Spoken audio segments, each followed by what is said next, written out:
Recording. Call the meeting to order. Roll call. Mayor Reese, Here. Councilmember Osk, Here. Nelson. Here. Davis. Here. Schultes. Here. O'Brien. Here. Butterfield. Here. Osmus. Here. Fagerly. Here. 9 present, 0 absent. Stand for the Pledge of Allegiance.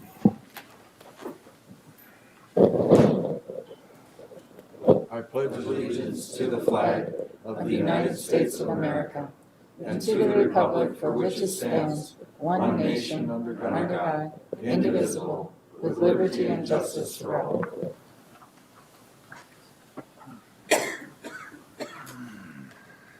Any proposed additions or deletions to the agenda? Move to approve the agenda. Second. We got a motion and a second. All those in favor say aye. Aye. Opposed? Motion carries. Consent items. Judy. Mr. Mayor, members of the council, on tonight's consent agenda, we have for council's approval the city council minutes of April 17th, the CVB minutes of March 21st, Parks and Recreation minutes of March 15th, Municipal Utilities Commission minutes of April 24th, Planning Commission meeting minutes of April 12th, the accounts payable report from April 12th through April 25th, consideration of a state 1-day to 4-day temporary on-sale liquor license permit for the VFW Club, and approve updates to the data practice procedures document. For council's information, Advocates for Health. We have a motion to approve the agenda, or the consent agenda. So moved. Second. We got a motion and a second. Discussion? All those in favor say aye. Aye. Opposed? Motion carries. No, that's a roll call, Mr. Mayor. Oh, I'm sorry. It's right in front of me. Roll call. Okay, Councilmember Osk. Aye. Nelson. Aye. Davis. Aye. Schultes. Aye. O'Brien. Aye. Butterfield. Aye. Osmus. Aye. Fagerly. Aye. 8 ayes, 0 nays. Move to the open forum. You have 3 minutes to speak. First is Jason Butler. This is part one. We'll have to come back next week. First of all, the fence. I received a letter from Ms. Valent on Friday. What I have to say about the letter is there's more in this letter than there ever was said at the city council meeting, okay? I had permission by him to put up the fence. I did what you guys did. I came here in September. I asked about this. You guys said meet with staff. I met with staff, met with Mr. Walker. Mr. Walker gave us permission to put up the fence before freeze, okay? We did that, but to do that, we have to take down our fence. We have to order a $30,000 fence, and we got to buy a $125,000 piece of property. So I have $200,000 wrapped up into this.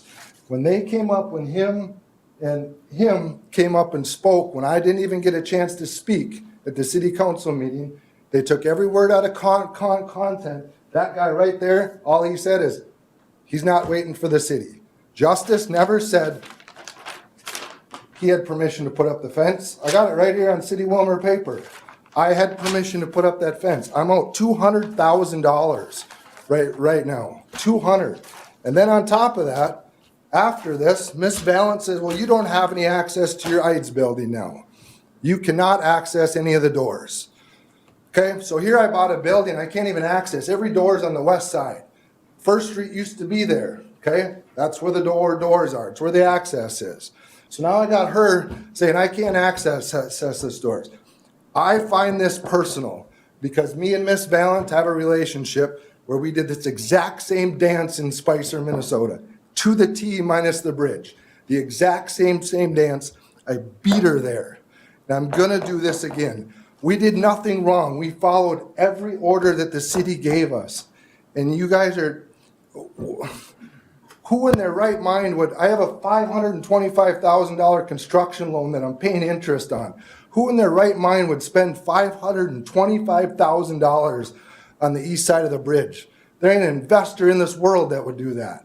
they'd be idiotic, you know? And when I had my blue building at Block 25, and all the city administrators and the city people come down and beg me to sell that so that can go through. Progress of Willmar. I didn't want to sell it, but I did for this town. And this is how I'm getting treated. It's asinine. And then you have the words to say, the audacity that I have to do this. You said that about me, and I didn't get a chance to speak.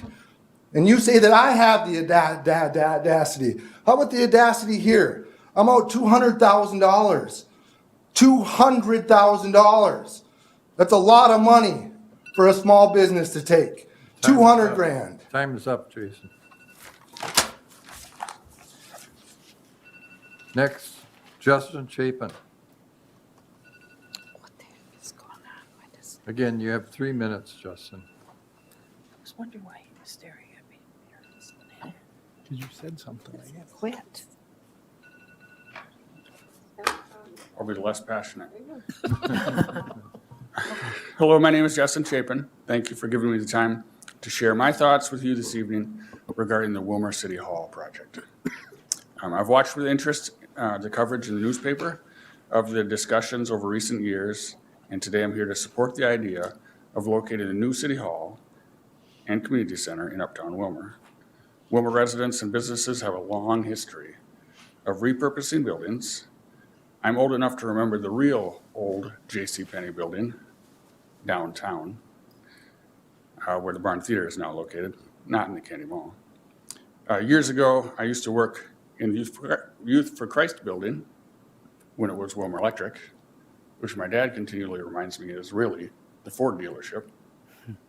The old Walmart run-ins, Harvest Church, used to be Savette, although I'm not sure on that one. I think that General Mailing might be Savette, so not quite sure on that. My brother used to attend Washington Elementary School before it became part of ACMC.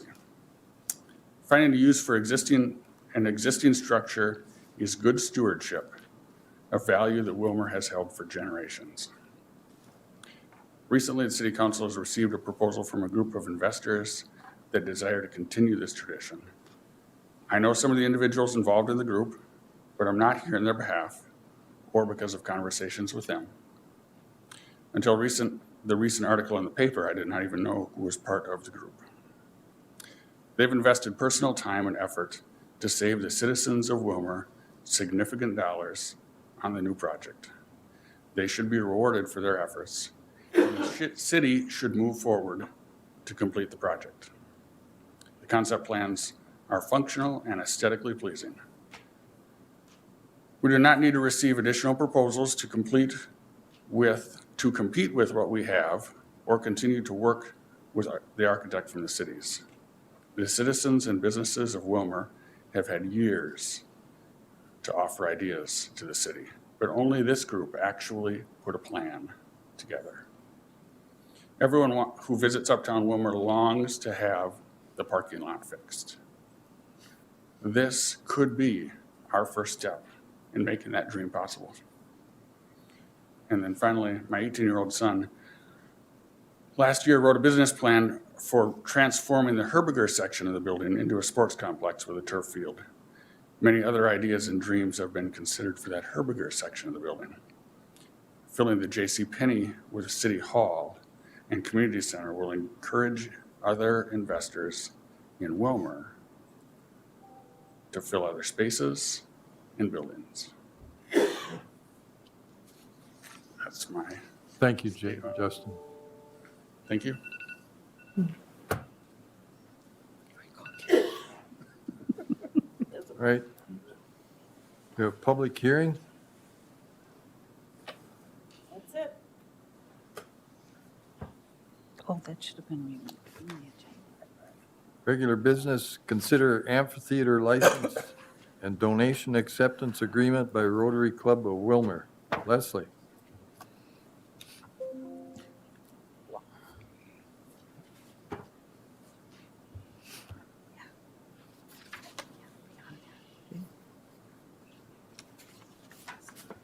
Yes, hold on, get myself together here. Sorry. Sorry.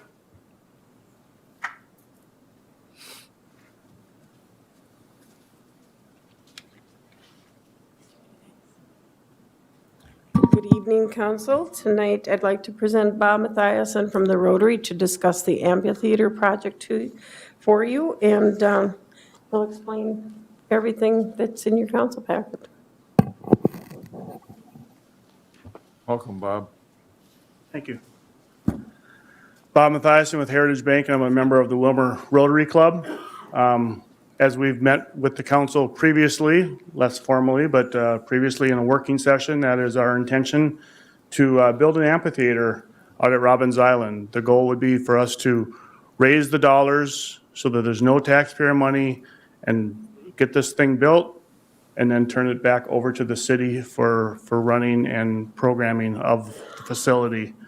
That's been our intentions all along. Turns out you can summarize that in 22 pages, which is what you have in front of you. And working with Robert Scott and Leslie Valiant, our Rotary Club feels that we have a working document that really summarizes what we're trying to accomplish here. Are you still on the same plan with the two different stages, the front and back? We are, yes, that is our intention. If the funds can be raised, we feel that it serves our community well. Well, the Rotary Club has been very good to the city over the years and really appreciate it, Bob. I would welcome a motion, introduction of a resolution. So moved. Second. Okay, we got a motion and second to introduce the resolution, give it a number and publish it. Audrey. I'm supportive of this, but I think it would be helpful for us to walk through what the city kind of in the project fundraising and schedule of donations, and I haven't been in the loop with, in previous conversations, whether we are, have any responsibility for any parts of that. And then on page 6 and on page 7, it says section air resource source not found. I just wondered if someone could just walk through kind of the city's obligations with that and kind of where we're at. Mayor, members of the council, I can take the stab at it. For those of you who are on the council, when the council approved the agreement with the curling club, this is a similar structure. The gist of the agreement is it provides a process for, and importantly, the city kind of endorsement of private fundraising efforts to be conducted by the Rotary Club. It provides, in the first instance, an obligation, or at least a right of the Rotary Club is to hire design professionals, so the architect, to come up with a project design. There's an opportunity for the city to review and comment and ultimately approve that design before the project proceeds to the funding and construction phase. There's an agreed upon minimum components for what the facility will entail that I think the parties spent a good amount of time discussing on the front end, so everyone's on the same page. But if the city wanted features in this facility beyond what those minimum components are, that would be an area where the city would be financially responsible for kind of any enhancements to what's contemplated. Ultimately, once the project is designed and approved by the city, the Rotary Club would make a donation of the plans and specifications for the facility to the city, and then this would proceed as a city project. Pursuant to the city would solicit competitive bids for the agreed upon plans and specifications, and from that point, it's just a matter of the sequencing of when the privately raised funds by the Rotary Club are donated to the city, and when the city then has an obligation to actually award and enter into a construction contract.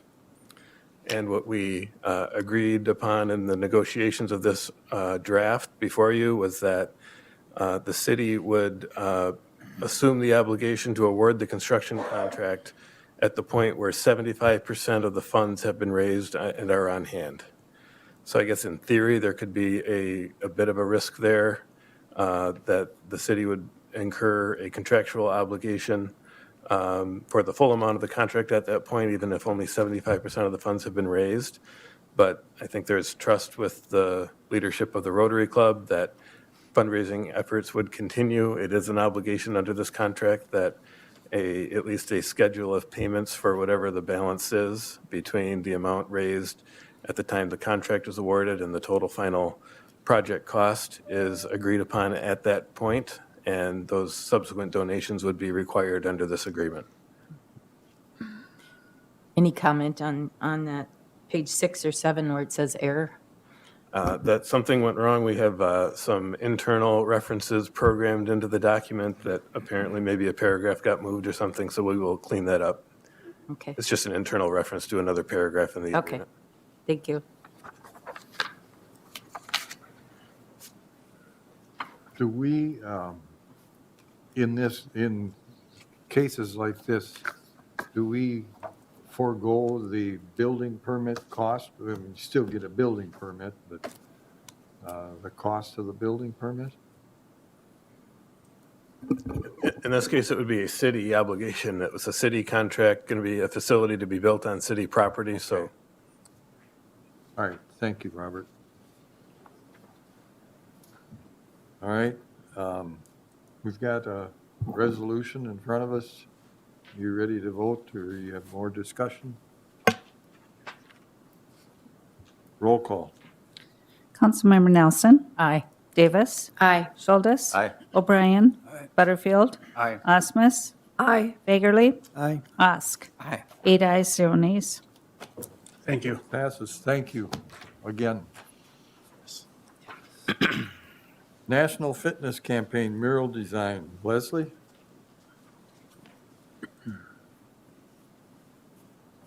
Good evening again. As part of the National Fitness Court that we approved, we received funding from the National Fitness and the Blue Cross Blue Shield grant. And part of that award is to come up with a design for the mural on the front of the design court. It splits the court from just an open court, and the other side is a fitness court side. Rob worked with the Willmar Arts Council, and the Willmar Arts Council put out a calling to the local artists and came up with the 3 designs that you see in your packet. Their design that they have narrowed it down to was submitted by Sonia Madsen. I'm sorry I do not have a PowerPoint to present to everybody. It was the one that has the feature of showing the runner, the swimmer, the jogger, the pickleball, and the biker, and then the fitness court itself.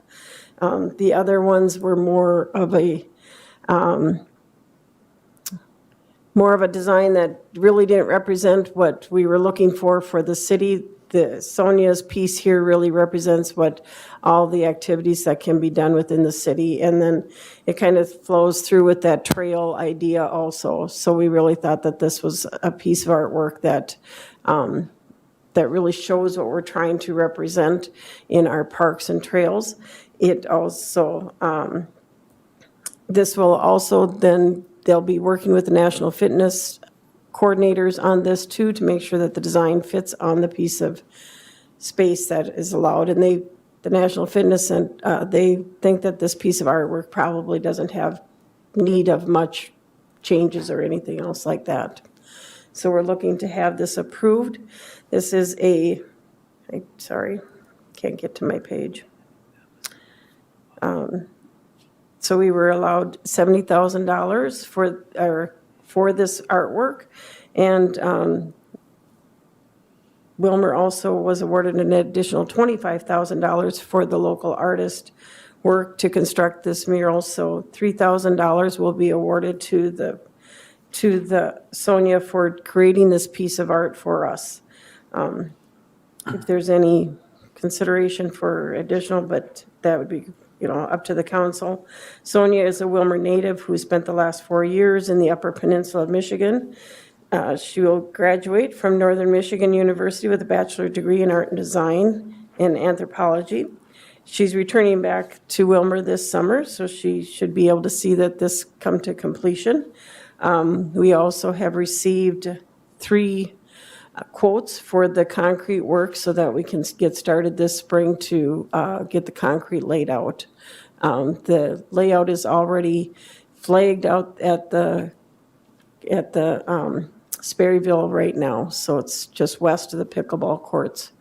So we need to be about 150 feet from the pickleball courts to the west. And the artwork will be able to be seen from the highway, from the north. So we need a resolution introduced here. We just need, it's not a resolution, I don't think, was it? Yes, it is. Yes. It's a resolution to accept Sonia Matson's art design for the fitness court at Sperry Park. So moved. Second. All right. We had any discussion, questions? Councilmember Osk. Thank you, Mayor Reese. Can you speak to the $3,000 for compensation to the artist? What's that based on? What have we paid other artists in the past? That was based on a recommendation from the National Fitness Center, because the rest of the cost is to go towards the creation of the mural and the wrapping for the piece of artwork. Okay. So that's the additional cost is all on that. Now, if the city council wants to increase that we certainly can do that too. And how does that compare to other artists that we've paid in the past for other murals? I would say it's very complimentary to the other artists that we've paid in the past. Okay. Thank you. Okay, any other questions? This is a resolution, roll call. Councilmember Davis. Aye. Schultes. Aye. O'Brien. Butterfield. Aye. Osmus. Aye. Fagerly. Aye. Ask. Aye. Nelson. Aye. 8 ayes, 0 nays. Thank you. That passes. Thank you, Leslie. Robbins Island Project Final. Jared, 2 resolutions. One accepting the Robbins Island Phase 1 project, authorizing final payment, and the other one accepting Phase 2. Good evening, Mayor Council. In your packets this evening are the final pay estimates for the Robbins Island improvements. As you recall, 2 phases with that project. The first phase was the water main and parking portion that was completed by Dunnick Inc. The second phase was the shelter improvements that was completed by Terwisha Construction. The final estimates are in your packet, and then the resolutions identify the overall costs associated with them.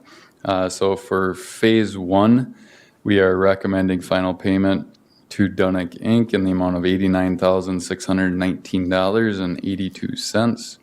Phase 2, separate resolution, payment in the amount of $5,585.54 to Terwisha Construction.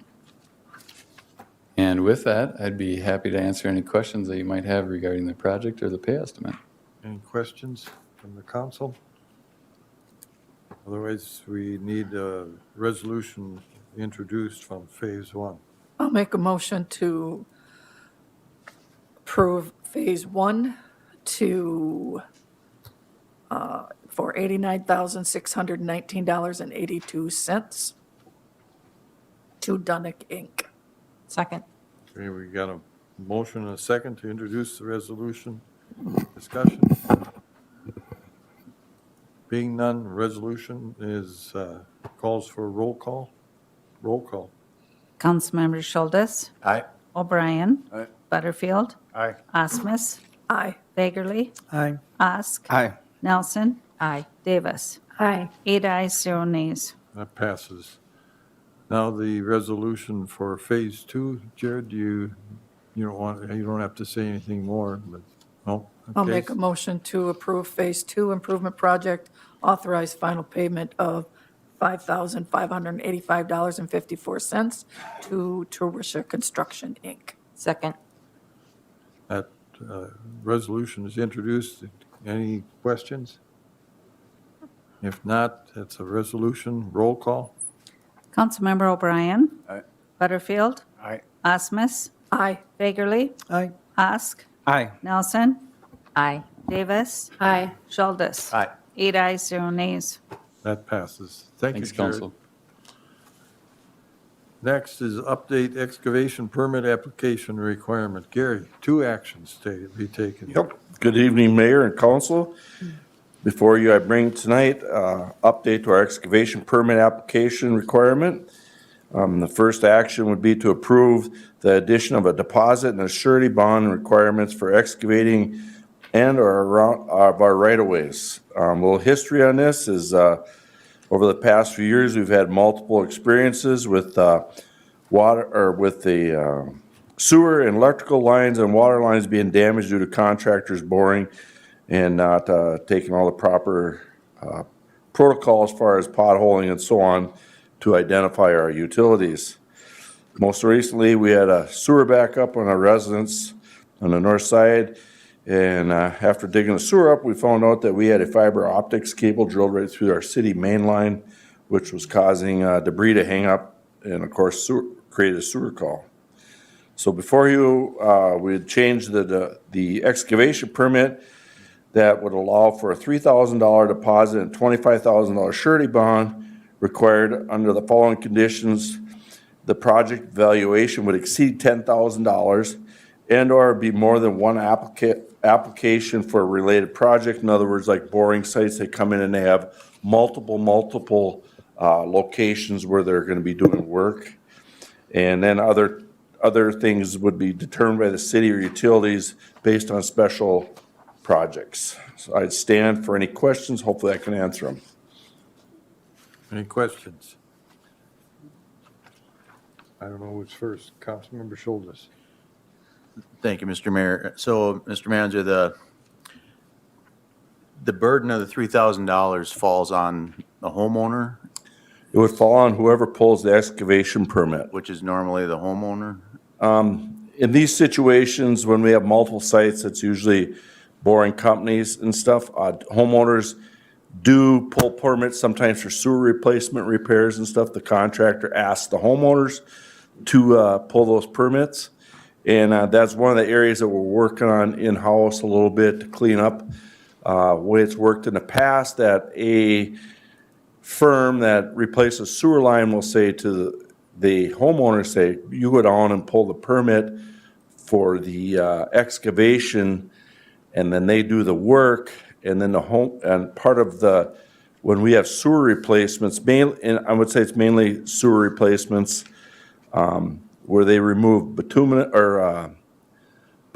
the city covers the bituminous patch usually as part of our participation on sewer replacement. But if there's any concrete work, whether it's curb line or sidewalk, that's up to the excavator that pulls the permit to replace those things. And so run into it multiple times where their homeowner did not realize that when they had their sewer repaired that they were responsible to replace that concrete. So one of the things I've talked with Jared and staff about is that we are going to be requiring licensed contractors only to be hooking up into our mainline sewers. We're not going to allow non-licensed contractors to do that. And we ran into a situation last year, if you recall, on Ann Street, we had a sewer line that was being installed by the homeowner, and they got, I'm going to say, 30% into the project, and they realized they were over their head on this project. It's typically we don't like to have a street open for more than hours. Instead of this got into the days, we finally we hired a contractor to come in and finish the project, and then we in turn billed the homeowner, or it was a landlord in this case, for this. So that's not the first time we've had unqualified people try to do sewer and water repair in the street, and it turns into be a little bit of a, I don't want to say a disaster, but it doesn't go the way you would like it. And those connections are very important because we've run into a situation on the north side where a person had a sewer main replaced out to our main, and it was hooked up improperly. So I don't know how that happened, but we discovered it. It was discovered last year, and so, but we are now making sure that if we personally can't have our staff, that we have Bolton and Mink look at it as well to make sure that these are done according to what our standards are. I have 2 follow-ups if I can. When it comes to an excavation, they're pulling out concrete, I'm assuming most of the time that's going to be over $10,000 job, or maybe. you can answer that. Yeah.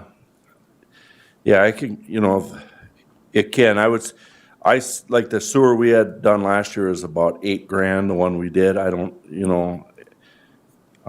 typically we haven't been over 10 much. And I'm not saying it hasn't happened, but that's what we've been our. So what, it's a deposit, correct? The $3,000? So what check marks would there be so the homeowner would know I'm getting my $3,000 back? Or that's going to be applied to the bill?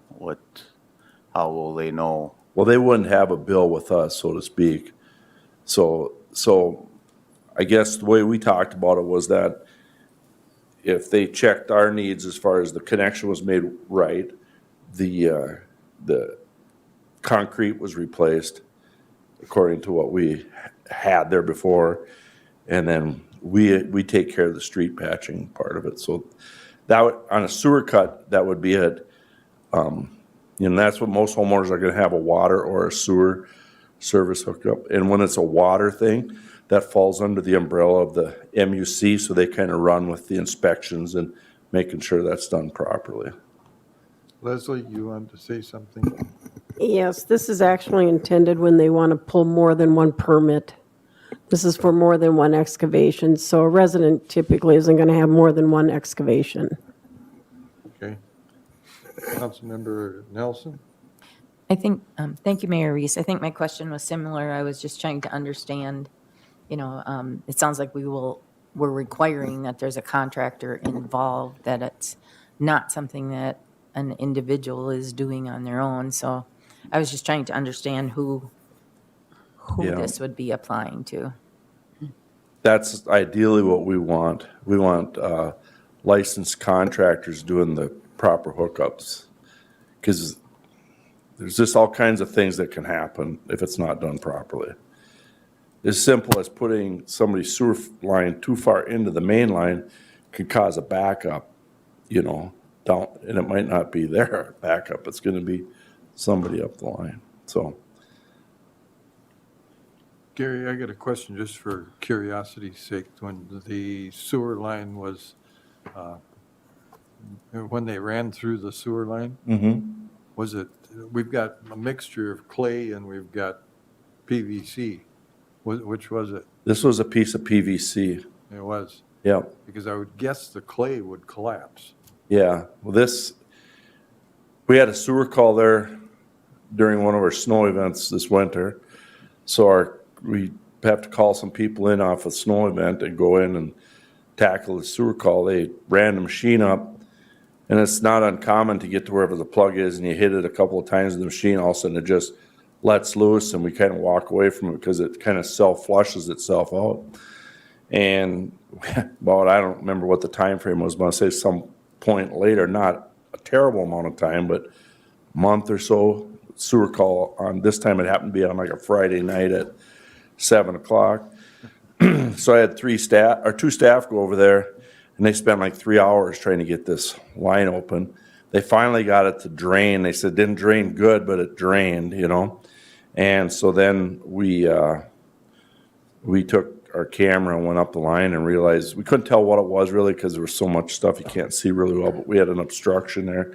So we hired Crow River to come and dig it for us. And then when they dug it, we found this, well, we called a locate in, and you could see right to where we got with our machine, you could see where the locate marks were, that it was something that possibly one of these marks would go right through. And it was a communications line. It was a big fiber line with multiple wires that went right through the middle of our line. What size of line?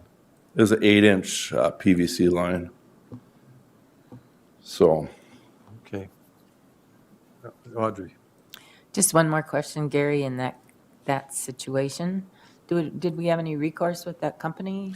Yeah, so we tallied all our expenses to it, and we sent it off to the company. I had a contact with the company. I will say we haven't gotten settled up with it, you know?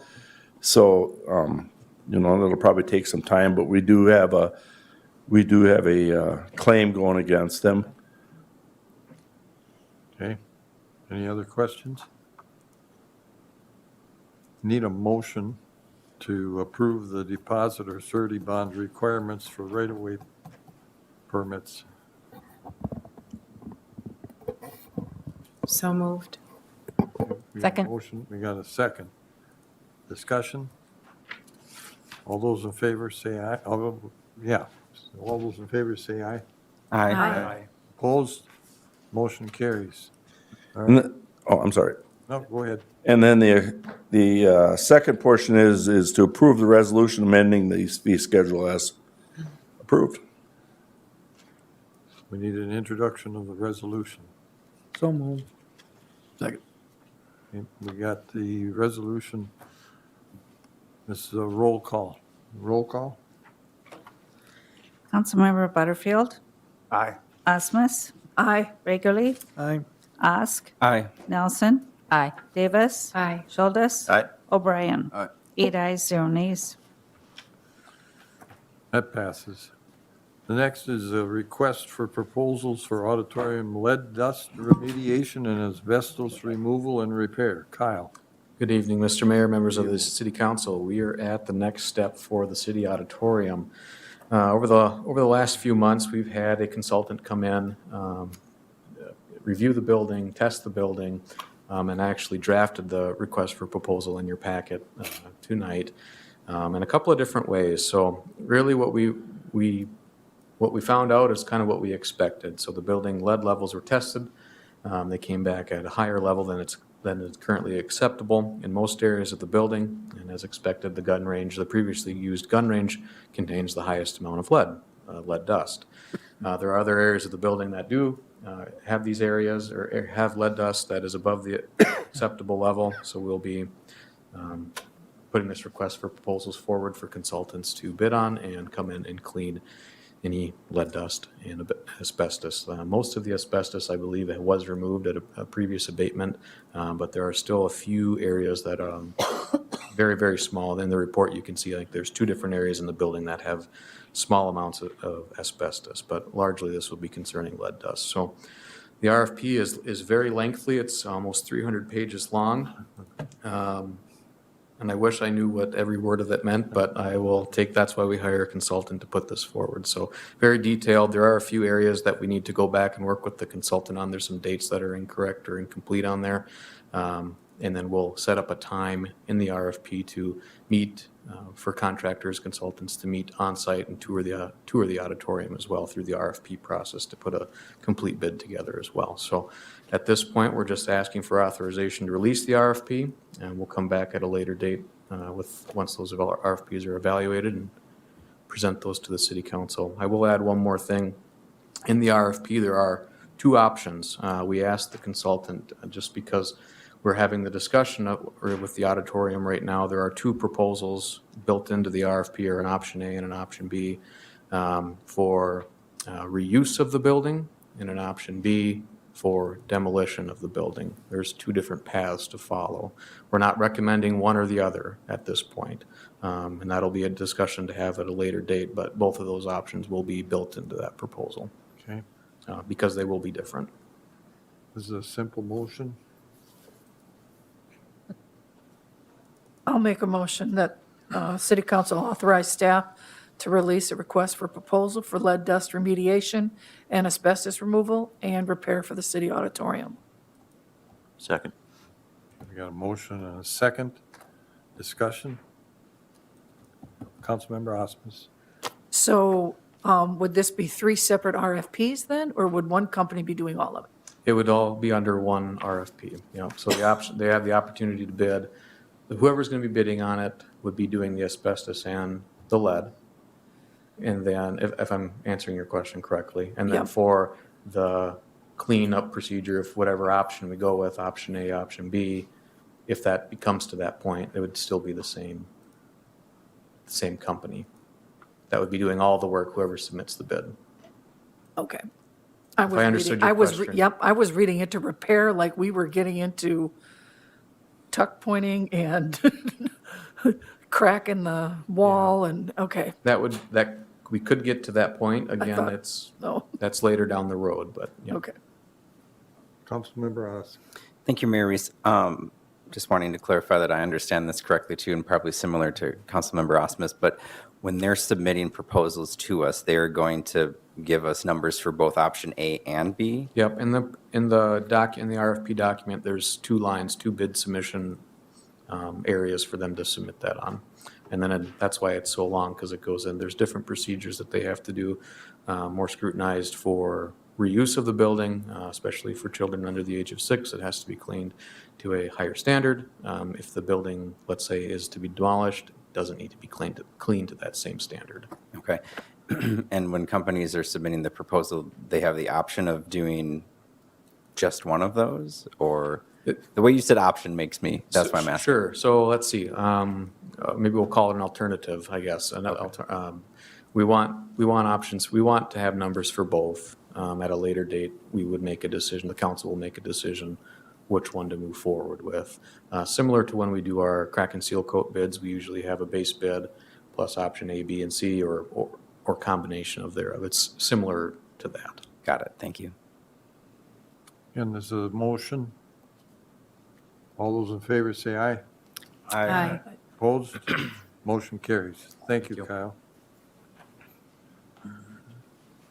Introduction of an ordinance to set public hearing date for rezoning. Justice. Good evening, Mr. Mayor, members of the council. Yeah, so tonight we're just setting the date for the public hearing for the rezoning, and so it's just kind of a little background on this.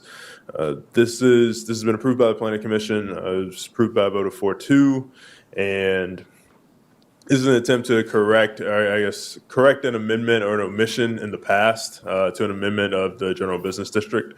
And so with that, I'll turn it back over to you for any questions.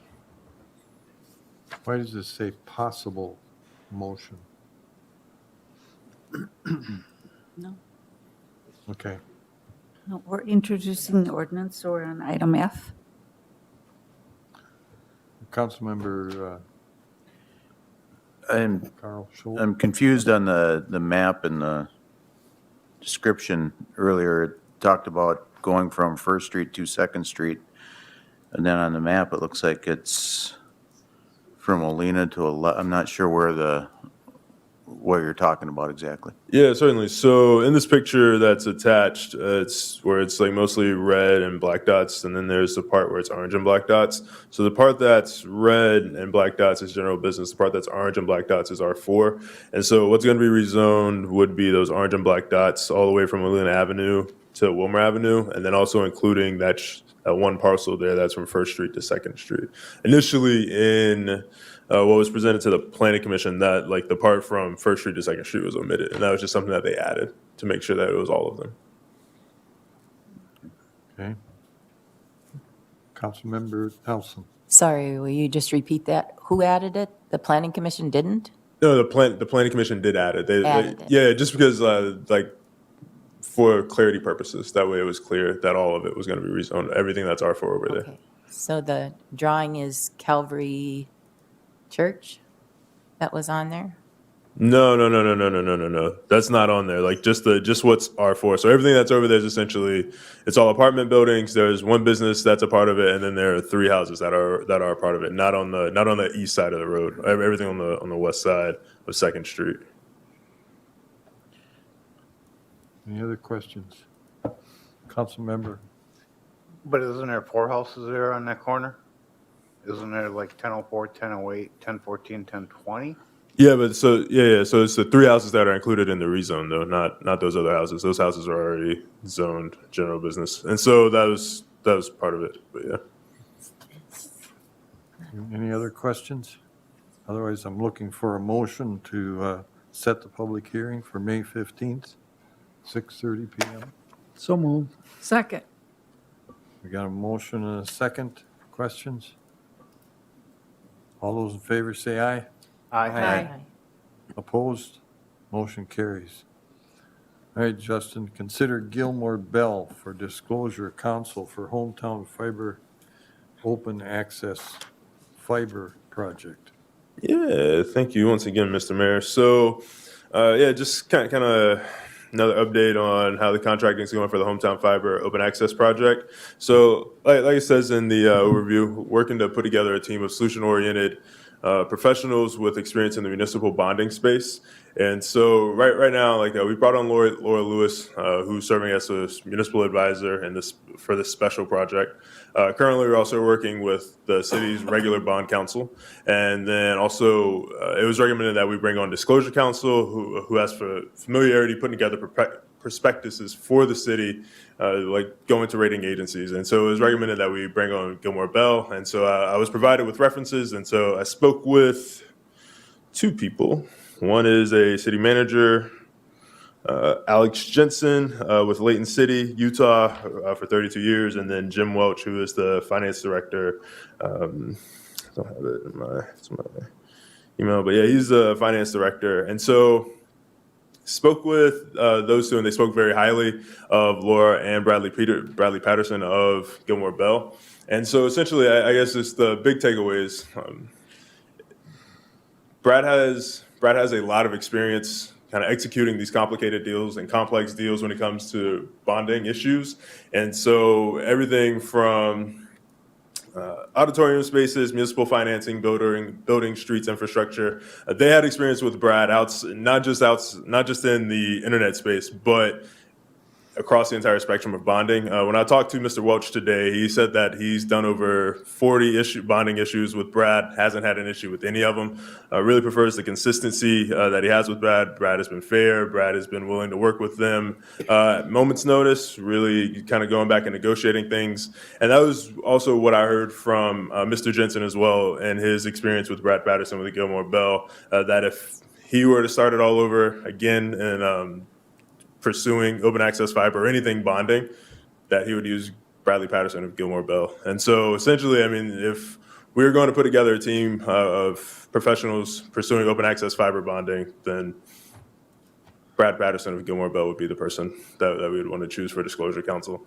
And so I left those conversations feeling very confident that, I mean, we had the best of the best as far as putting this together, as far as just a team to get this done, because this is going to be a very complex deal for the city of Willmar, just kind of getting this done in the state of Minnesota. And so, like I said, left those conversations feeling very confident in Brad Patterson. So with that, I'll turn it over to you all for any questions.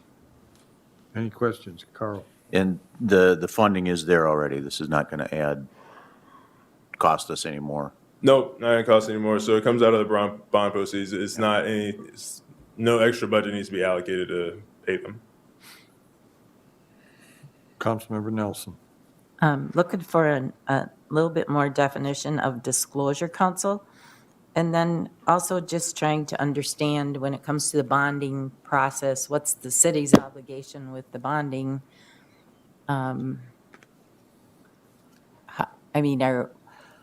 I thought this was going to be something that wasn't going to cost the city any money. Yeah. Okay, so I'll answer your first question. So disclosure counsel, like in the whole bonding world, there's a niche as part of the law, like where you're putting together prospectus, and it's essentially all the details and the information and the profile of the city that goes out to the rating agencies about the project and about all of the granular details that matter that could affect the bonding rates, et cetera, et cetera. And so it's like a niche part of bond counsel. And so we have bond counsel, and so we had like a meeting, I think about like 2 weeks ago, where we talked about bringing on disclosure counsel, tax counsel, et cetera. And so our bond counsel is going to do the tax counsel part of it, but recommended that it was a really strategic play for us to bring on disclosure counsel independent of them. So that answers your first part of the question? So when we get around to bonding for this, is the city is going to do the bonding? Yes. Yeah. So yeah. Short answer is yes. Yeah, it's a lot of moving parts. And so then I guess on the back end, answer your question as far as like this, how we're going to do the bond is like, is it going to cost the city any money? No, like this is, so what we communicated to Laura Lewis and I guess everybody kind of involved is that this will be done without general obligation bonds. I guess that would be the easiest way to do it for like full assurances. But how this is going to be structured as no cost to the taxpayers. With that, it just makes it a little more complicated as far as like what can be sold and then the details of the network and how it has to be built to show that it's going to cash flow. So it is going to like it will be done as advertised. It's just a little more complicated and less straightforward than like, well, how are you going to pay for it? We're going to raise taxes on citizens. All right, cool. That's how we get our money. And so since it's not going to be that and it's less straightforward, then it's just a little more different arrows in the quiver. So I understand part of it, but the concern that I have is that it's not going to inhibit us from doing other bonding. Yep. And so that's been considered on our end as well, and that is a priority and something that has been communicated and that we will see through. Leslie? These would be not a general obligation bond, they'd be a revenue bond type series, so that's the difference of them. And the reason for the different bond council, disclosure council, is because of this complexity of this particular bond type, and having not had anything like this in the state of Minnesota, we have to be a little bit more extra careful on how we proceed with this. So that's why we want a disclosure bond council that has been in this process.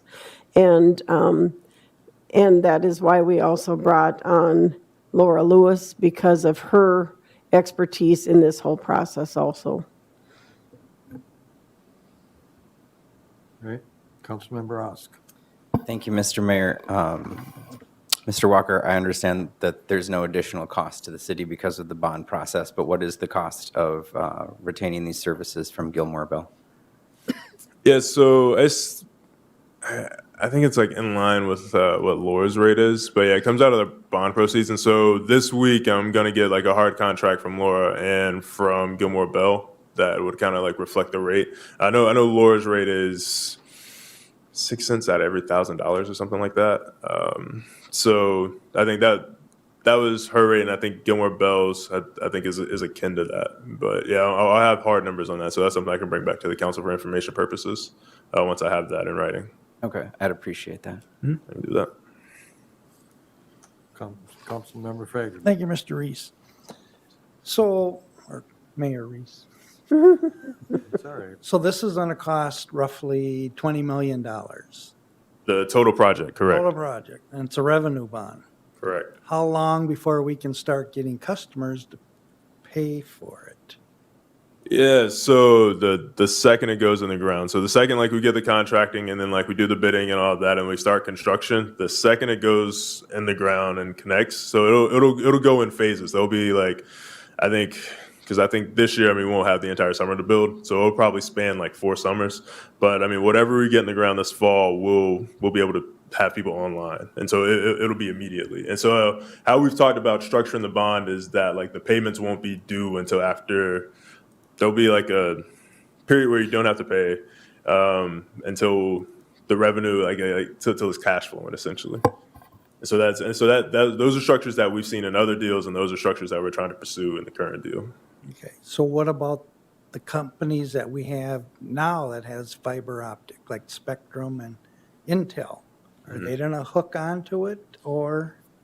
Yeah, I guess that's up to them. And so I guess I want to make a distinction. So what they have is like their own independent network that they have exclusive access and rights to. What we would be building is an open access fiber network that would allow all infrastructure companies to just run services through them. And so not infrastructure companies, but internet service providers that they could just plug in and then just provide service over it. And so that's something that does not exist, because that was one of the main concerns of that at the top of this process was the 429 clause that cities cannot provide a service or service or a good that is provided by a private entity. No private entity in town provides an open access fiber network. They provide exclusive fiber networks that they run on. So there are other companies out there other than Spectrum and Intel that might want to come into Willmar then? And hook Yeah, correct. So we are, like I said previously, we already have multiple companies that are signed on and interested, and so that will be providing service that the second this is online. So You already signed them up then? mm-hmm. What kind of fee So those are all the things that are going to be figured out in the contracting process. But I mean, it's up to them essentially. But I mean, it's all with the. I think the most consistent thing that we've seen is like once there's a presence of an open access fiber network, the cost of the service goes down for all customers. Just because I mean, whatever you're providing in town, one isn't as good as what would be able to be provided over this network. Two, let's say like you're providing service over that network, you don't have exclusive rights to that. And so then someone could just undercut your price if they wanted to. And so like the prices will go down. They will introduce competition into the internet service provider market like there hasn't been before. Because I heard that before when Intel came in and the utilities joined on with them. And they bellied up and utilities lost money.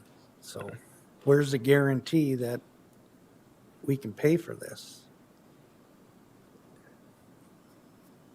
Yeah, I guess that's the part of it. But like I said, I think with all of the ones in the past that have been done, the four, I guess the multiple that I've talked to over the course of kind of vetting this and like seeing this option, and even on the bonding options that Laura has done in the past for this, even where they've had to pledge revenue, they've never had to touch revenue they've pledged because the revenue has covered it. And so like even when they did back it with GO bonds, they never had to touch any of the funds that they reserved or allocated because the revenues were sufficient. Okay. 4 years of construction. Phased, but yeah, and so I guess like the clarity with that. So the cost at premium would be about $20 million, but if with each construction season it would go with the road construction projects, and so the estimates are total complete reconstructs of roads, and so for all the roads that they can go in with at the same time are already ripped up, it's going to lessen the cost. So I think there's a variance there, probably about like $2-3 million of like it could be less. But it's underground directional boring, huge lines. There will be a lot of conversation before anything gets bored anywhere, just from learning experiences over like the past 6 to 8 months with other companies. Protect our underground infrastructure. Yep. Yeah. Any other questions? I have one comment. Yes, Mike. I've been on this committee with Justice now since the beginning, and talk about somebody dotting their I's and crossing their T's. Justice is doing that. This is brand new ground we're looking at here. We're talking to a lot of people, and I asked the same question about the guarantee, and they said our risk was less than 1%. That's what they told us.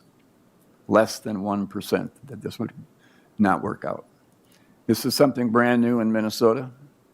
Like I said, it's not easy. He's done a lot of work, I can guarantee you. We've been to interviews with people in Utah, and we've worked a lot with a lot of people have done this and have done very, very well. So we're very excited, cautious, and very excited.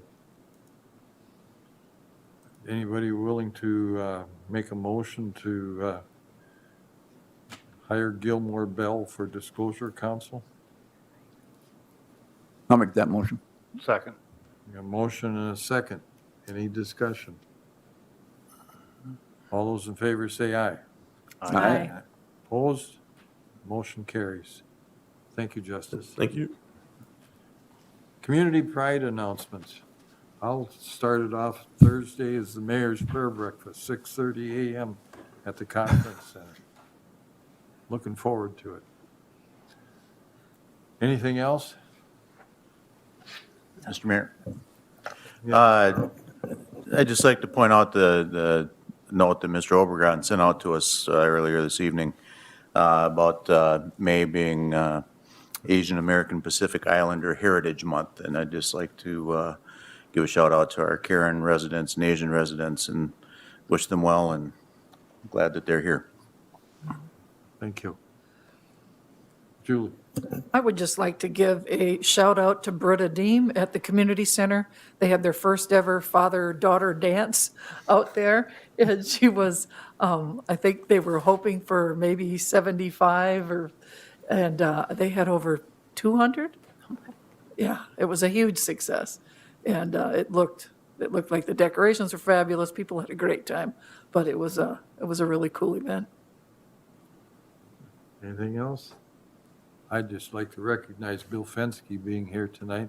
Welcome, Bill. All right. We're going to adjourn into a closed session. The next agenda item is labor negotiation strategy under Minnesota statute section 13D.03 subdivision 1 clause B. A portion of the meeting will be closed pursuant to such statute upon a duly approved motion of the city council. I will now entertain a motion to close this portion of the meeting. So moved. Second. Got a motion and a second? All those in favor say aye. Aye.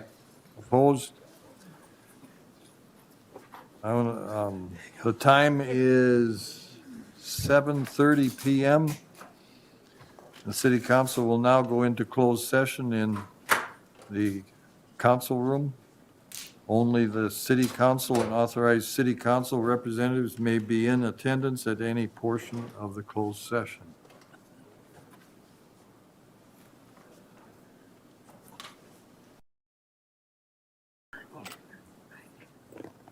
All right, we're recording.